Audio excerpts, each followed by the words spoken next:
Welcome back to What Arty Noobs for General Disturbance. This is the GW Panther, the Tier 7 German SPG.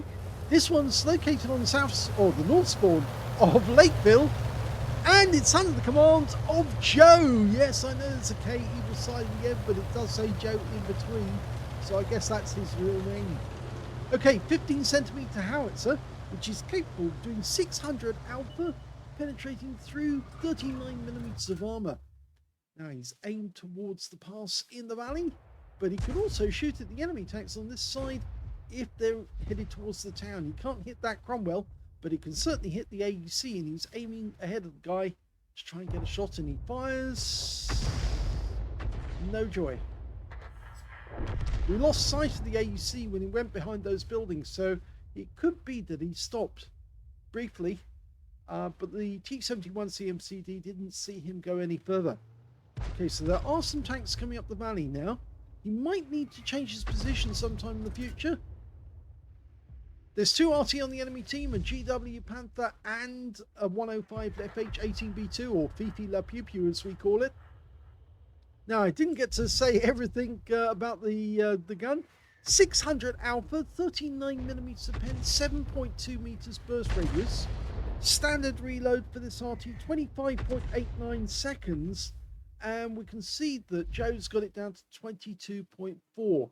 You notice that the tracer appears to be coming from that spot, just a little further forward. He's trying to get the counter battery in there quickly. Yeah, you can see where the tracers are coming from. So it's obvious that one of the Arty is actually there. And I think actually it is the Fifi. He is there. We can see the tracers emanating from that spot just behind the island. So, or that patch in the middle at the back near the enemy cap area. Okay, in the town, we've seen the Firefly 5C and the AEC. Now he might be able to get a shot on that AEC if he backs up a bit more. There's a Jagdpanzer somewhere around there. Oh, the AEC is a one shot now. Oh, the shell fell short. Didn't have time to fully dial in, and so we didn't get the kill. But the AEC is gone, so at least that's something. We're two up on the enemy at the moment. There's a T-3485M. Or is it? No, it's not the M version. It's not the premium one. It's the standard one. Now, if you can let this one dial in. Rounds out. Well, it was accurate, but we don't know if we hit the T-34.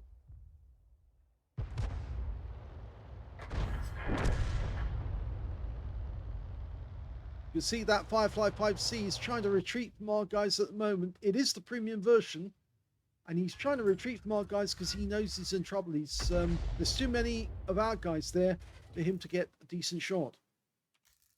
Okay, looking for that Jagdpanzer. No sign. There's the 555C. Lines up, rounds out, and well, he got some stun. Now, as you may know, the C actually refers to the fact that there's a 17-pounder gun. The 5 actually refers to the model of the Sherman that was actually used to make them. Fortunately, there's no way of getting a shot in the Jagdpanzer unless he stays out in the open. We might be able to get a hit on this corner. Oh my gun, did he just get the kill? Somebody did. I'm going to rewind that because it didn't actually show up that well. He was switching between modes at the time. Okay. We see the Jagdpanzer here. He fires a shell. Backs up, takes a round. Gets hit again. We're dialing in, ready for a shot. He goes to the battle assistant. Fires. And it looks like he didn't get the kill. The TOG 2 got the kill, but he did get a hit whilst he was unspotted. So it might be there's some damage assist there. The reason I had to go back to rewind that because I thought that he did get a hit, but he didn't get the kill. And we needed to know why he didn't get the kill. Rounds out. Close to the T-3485, so it may have got some stun. Okay, it's not a great position here at the moment. So Joe's decided to redeploy so he can get shots. He might need to move down to the house to get shots on the SP1C. He can get behind the house. He might be able to shoot from there. Oh, the SP1C went down. In fact, actually, he's just been spotted by the enemy. The Staghound also killed the SP1C. Okay, so he's continuing to motor, but he's changing his course every now and then to avoid the enemy Arty trying to count battery. Then there's only 2 enemies left. 4 enemies left, rather. Okay, there's the GW Panther. Not fully dialed in, and he fires, so unfortunately, although it landed near the GW, he didn't get anything out of that. He's showing no damage at the moment, but he actually does have damage. Now, the enemy E25 just killed our M445. Now, he's looking down this end of the map. Keeps changing between his different views. Fifi somewhere around there. And because he hasn't been spotted yet, he might be further up the valley. Okay, the enemy's coming down the valley. There's the Fifi. He fires a bit snap, but he did get the kill. And that is definitely his first kill of the game at the moment. So at least he's got 1 kill out of it so far. But there are enemies coming down the valley. In fact, it's an E25 and a Tiger P. Now, our teammates are actually, well, they're following the enemy up the valley. Our M41 is trying to redeploy to be safer, but that E25, well, they're quite fast. And he could easily get taken out. In the meantime, Joe's trying to get to a better position to fire from cover. Or is he going to go down the lake road? I have the feeling that's what he wants to do. It wouldn't be advisable. He should have stayed back at the bush if he wanted to shoot from the other spot, but he has been spotted. And that kind of indicates the E25 must be close. There he is. Oh, takes 1 round from the E25. Oh, what a shot! He tries snap and he gets it. He takes out the E25. 2 kills. He did take 2 hits from the E25. Lost most of his hit points. But it's now just the Tiger P, and he's kind of trapped because he's got the M41 north of him, and the rest of our team are just to the south of him. And Joe's no fear Joe, because he's going in, despite the fact that he's taken and lost most of his hit points. He's had a good battle. And that's it. The game's over. They got the kill.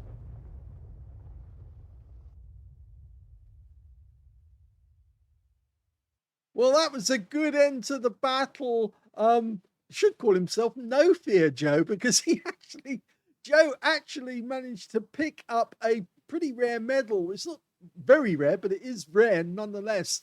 He managed to get a bruiser medal for getting at least 5 critical hits. He must have got at least 5 to get it. But he picked up a Starks medal. That's the rare medal, because to get the Starks medal, you have to kill at least 2 enemy tanks, take at least 2 shots from the enemy, and lose 2/3 of your hit points to still be alive at the end of the game. And he did. He took 2 hits from that E25, but his snapshot took out that E25. And seeing that he already had kill on the enemy Fifi, took him out as well, which meant that he had 2 kills and he lost 2/3 of his hit points. So yes, a very difficult medal to get. When you do get them, then you're very satisfied because you have been hit by the enemy. You have to in order to get this medal.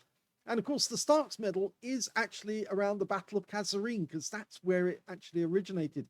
I'm not sure they do show it in the Wikipedia, but it actually refers to the priest that was actually used at the Battle of Kasserine Pass by the Americans against the German tanks that assaulted the American unit. And yes, there was one very valiant commander in an Arty who actually did manage to get hits on the enemy, even though the Americans were completely outnumbered and ambushed. So let's have a look at the rest. He managed to get a win rate of 732. He didn't get a huge amount of damage on the enemy, but he did get some. That hit on the GW Panther he actually got 226 hit points of damage. And I think that's the reason why the TOG2 fired his 17-pounder round in and got the kill. Because if Joe hadn't actually taken away most of those hit points, then he wouldn't have been able to get that kill that easily. But he actually got 90 hit points when he snapshotted the E25. And it was, I think, an auto-aim snapshot. It worked very well. He also got some hit points out of that T-3485. That was the blind shot that he fired in at the bush. 101 hit points at that guy. And he stunned the enemy GW and, of course, their 555C as well. So let's have a look at team score and see where Joe is. Well, he didn't get the highest damage in the game. The TOG2 did that. He got 1,727 hit points of damage. Second highest damage was the Panther Schmalten, who managed 1,560. And the third highest damage was that E25. He was their best player in the game. Yes, well, it's an OP tank destroyer, but he managed to get the better of the guy by snapshotting and killing him. Doesn't always work, but in this occasion, it did. Joe was lucky. Well, lucky? I suppose that's a combination of skill and luck to get the shot, but he did do it. He got the guy, and of course, that saved his life. When it came to kills, though, it was the TOG2 got the highest with the E25. Both got 3 kills apiece.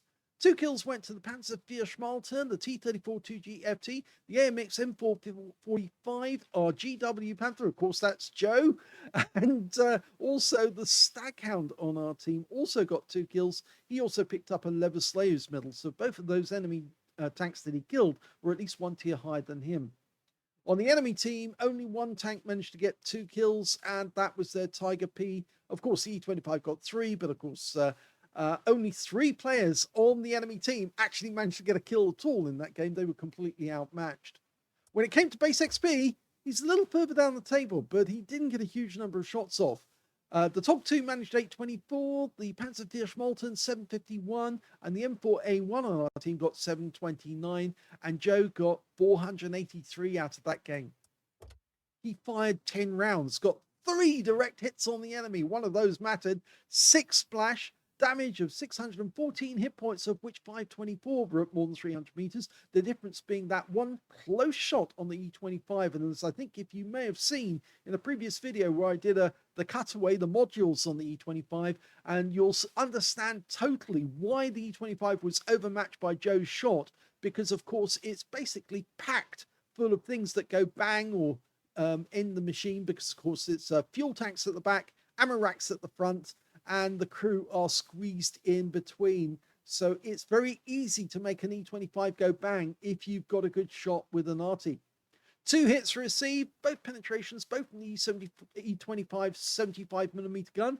He got 5 direct hits on the enemy, 5 enemy damaged, 2 killed, and 136 hit points of stun assist off 4 stuns. On a free-to-play account, he actually made a loss, 1,239 credits, but I don't think he'll mind about that. And 483 XP as well. Well, it's not a huge amount of XP. It's a small amount of credits lost, but it was a good result overall because, yes, he did get the enemy's best player, and he picked up a medal as well.